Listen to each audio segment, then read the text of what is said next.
Have you ever noticed that people often ask, why didn't she leave? But almost nobody asks, what made leaving so hard? Imagine someone takes away your confidence little by little. Then they convince you your family doesn't understand you. Then your closest friends slowly disappear. Then they control the money, maybe your bank account, maybe your job, maybe every purchase has to be explained. Now ask yourself, would leaving self heal simple? Probably not. This is what many survivors experience. Not just emotional abuse, but isolation, financial independence, fear, hope, and uncertainty. Abuse isn't always about keeping someone locked in the house. Sometimes it's about making the outside world feel even scarier. Eventually, you don't stay because you're happy. You stay because you don't know how you'll survive without them. That's not weakness, that's conditioning. Hope can become a trap. Here's something I wish more people understood. Most survivors don't stay because they love the abuse. They stay because they remembering the beginning. Remember chapter one, the kindness, the attention, the future you imagined together? That vision of them still lives inside your mind. Every apology feels like the proof they're coming back. Every good day feels like the relationship is finally changing. But here's the heartbreaking truth. You aren't falling in love with who they are today. You're grieving who they are pretending to be. Imagine walking through a forest. Every day, you take the same path. Eventually, a trail appears.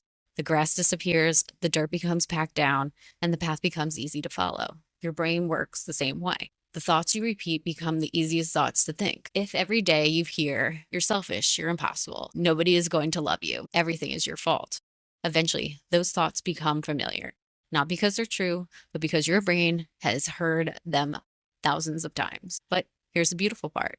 Brains can rebuild new paths. Every healthy relationship, every boundary, every therapy session, every peaceful morning, every moment you choose yourself, create a new path. Healing isn't forgetting. Healing is teaching your brain that it doesn't have to survive anymore. When I left, I thought I had lost everything: my marriage, my home, my identity, my confidence, even myself. But looking back now, I realized something. I hadn't lost myself. I'd been buried under years of fear, manipulation, gaslighting, people pleasing, walking on eggshells. She's still there, waiting. And maybe that's why you're here today. Maybe a small part of you still believes she's in there too. I want you to know something. The woman you were before the abuse isn't gone. She's waiting for you, waiting for the day you stop apologizing for existing, waiting for the day you trust your own voice again, waiting for the day peace doesn't feel strange anymore, waiting for the day you realize love was never supposed to hurt this much. If you made it this far, thank you, because I know this wasn't an easy video to watch. Maybe parts of it felt uncomfortable. Maybe parts of it sound familiar. Maybe you saw pieces of your own story. If that's you, I want to leave you with one final thought. You survived.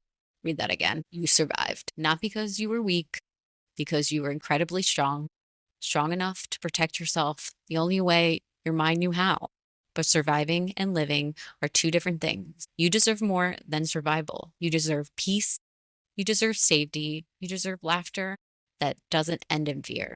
You deserve more that no one controls but you. You deserve friendship that doesn't need permission. You deserve mornings without anxiety. You deserve evenings without walking on eggshells. And most of all, you deserve to come home to yourself. Freedom doesn't change the day someone changes. Freedom begins the day you realize you no longer have to wait for them. If today's story helped you understand your own, I'd love for you to subscribe.